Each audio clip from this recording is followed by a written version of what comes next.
네, 이 자리에 몇 번 서본 편인데요. 막상 대변인으로 인사드리려니까 좀 떨립니다.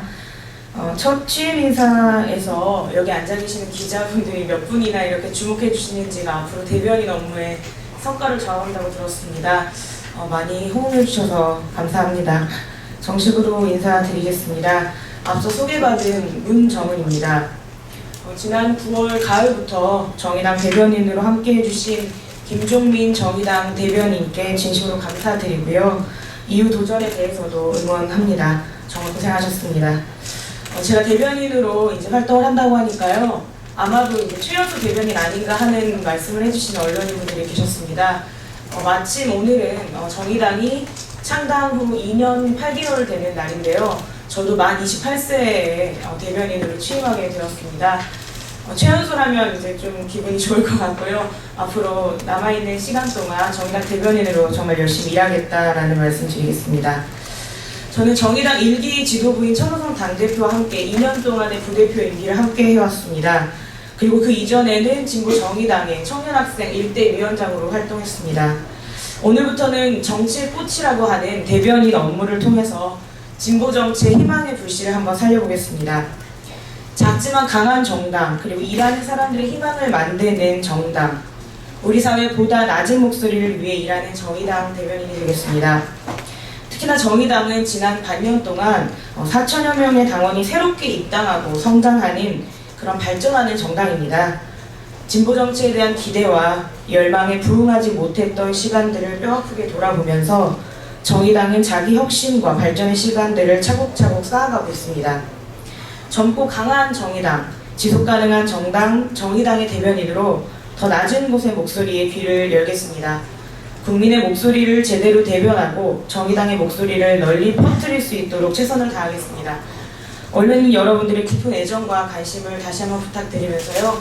언제나 언론인 여러분들의 연락을 24시간 열어놓고 응답하는 그런 열심히 일하는 대변인이 되겠다 말씀드리겠습니다. 그럼 오늘 준비한 현안 브리핑 두 가지 말씀드리겠습니다.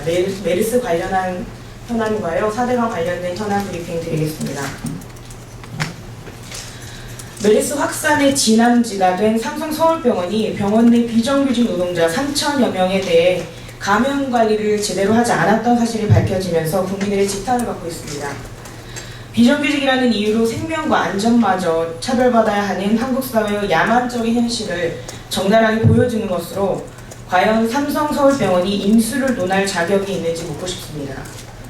서울시에 따르면 이 병원 비정규직 직원 2,944명 중 1,743명과 연락을 취했고 이 중에 73명이 발열, 기침 등의 증상이 있는 것으로 확인되었습니다. 지역사회 전파 우려가 증폭되고 사태가 장기화되는 상황에서 삼성서울병원 자체가 또 다른 위협이 되고 있는 것입니다. 병원 내 비정규직 노동자들은 환자와 직접적인 대면 업무가 많은 안전, 이송, 청소 등의 업무에 주로 배치가 되어 있는데요. 누구보다 접촉으로 인한 감염 위험에 일상적으로 노출되는 만큼 더욱 각별한 관리와 안전 조치가 필요합니다. 그러나 비정규직이라고 하는 이유로 병원 측에 그 어떤 조치를 요구할 수도 없고 혹여 메르스 의심 증상이 있어도 취업상의 불이익을 받을 우려 때문에 신고를 주저할 수밖에 없는 상황입니다. 메르스는 정규직, 비정규직을 가리지 않고 찾아오죠. 더욱이 삼성서울병원은 치외법권 지역이 아닙니다. 당국은 삼성서울병원뿐만 아니라 문제가 되고 있는 병원들의 전체 비정규직 직원들에 대한 조사 등의 대책을 마련해야 한다고 강력하게 촉구합니다. 다음 4대강 관련 현안 브리핑 말씀드리겠습니다. 당초 4대강 사업은 가뭄과 홍수 같은 자연재해를 대비하기 위해 만들어진 것이라고 했습니다. 그래서 환경이 무참히 파괴되고 수십 조의 혈세가 공중분해되었죠. 이제 그 효과가 톡톡히 드러나고 있습니다. 이례적인 가뭄이 찾아왔는데 4대강이 무용지물이라고 합니다. 보에 물이 차 있는데 그 물을 쓰려면 천문학적인 돈이 든다고 합니다. 농민들은 아우성입니다.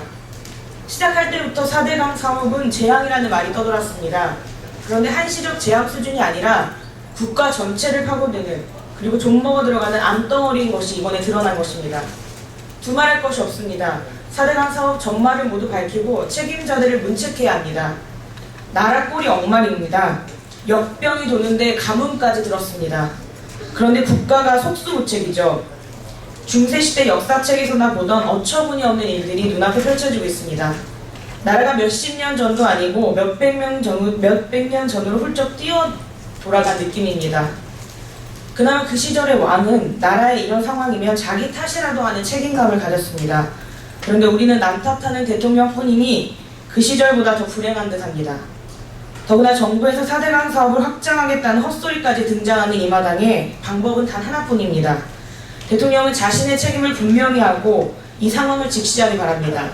대통령은 평론가도 아니고 야당 소속도 아닙니다. 그리고 그 정신적인 바탕 위에 4대강 사업을 비롯해 장기적으로 대응할 수 있는 취수 정책을 고민해 주시기를 다시 한번 촉구하는 바입니다. 이상입니다. 감사합니다.